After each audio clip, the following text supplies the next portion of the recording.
মানুষের জীবন যতটা বড় সত্য ততটা বড় সত্য তার মৃত্যু।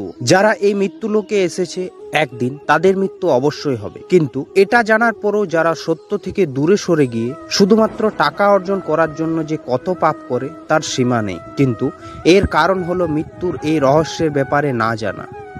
মৃত্যুর পর পাপ কর্মের কারণে তার আত্মাকে যে কত অমানবিক যন্ত্রণা ভোগ করতে হয়, যার বর্ণনা হিন্দু ধর্মের 18টি মহাপুরাণের মধ্যে এক গরুড় পুরাণে রয়েছে। মৃত্যুর পর আত্মার সঙ্গে কি ঘটিত হয়? গরুড় পুরাণের অনুসারে যে মানুষের মৃত্যু হওয়ার সম্ভাবনা রয়েছে সে কথা বলা বন্ধ করে দেয়। ওই ব্যক্তির সকল ইন্দ্রিয় শিথিল হয়ে যায়। যখন তার অন্তিম সময় আসে তখন পরমাত্মা তাকে দিব্য দৃষ্টি প্রদান করেন, যার মাধ্যমে সে সম্পূর্ণ সংসারকে এক দৃষ্টিতে দেখতে পায়। গরুড় পুরাণে উল্লেখিত রয়েছে যে মৃত্যুর সময় দুজন যমদূত আসেন, যারা দেখতে অত্যন্ত ভয়ানক। যদি মৃত ব্যক্তি পুণ্য কর্ম করেন তাহলে সে খুব সহজেই শরীর ত্যাগ করে দেন। যদি ওই ব্যক্তি পাপী হয় তাহলে সে যমদূতের ভয়ে বিশাল কষ্ট পেয়ে নিজের প্রাণ ত্যাগ করে। তারপর যমদূত তাকে যমালয়ে নিয়ে যায়। যমলোকের রাস্তা অন্ধকার ও গরম জলে পূর্ণ থাকে। ওই ব্যক্তি যমলোকে পৌঁছলে তাকে ভয়ানক যন্ত্রণা দেওয়া হয়। তারপর যমরাজের নির্দেশ অনুসারে তাকে আকাশ পথ দিয়ে ঘরে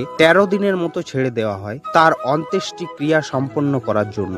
ঘরে ফিরে ওই আত্মা নিজের শরীরে প্রবেশ করার চেষ্টা করে, কিন্তু যমদূতের বন্ধনের কারণে সে প্রবেশ করতে পারে না আর খিদে ও তৃষ্ণায় কান্না করে। গরুড় পুরাণ অনুসারে মৃত ব্যক্তির বংশধরকে 10 দিন পর্যন্ত পিণ্ডদান অবশ্য করা উচিত, কারণ পিণ্ডদানের মাধ্যমে আত্মা চলার শক্তি পায়। মৃত্যুর 13 দিন পর যমদূত পুনরায় আত্মাকে ধরে যমলোকে নিয়ে যায়।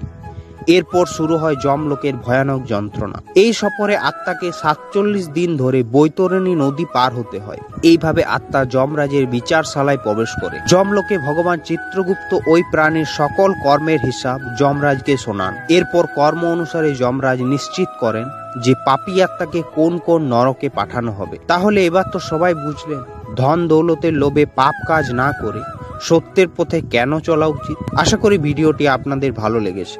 ধন্যবাদ। রাধে রাধে।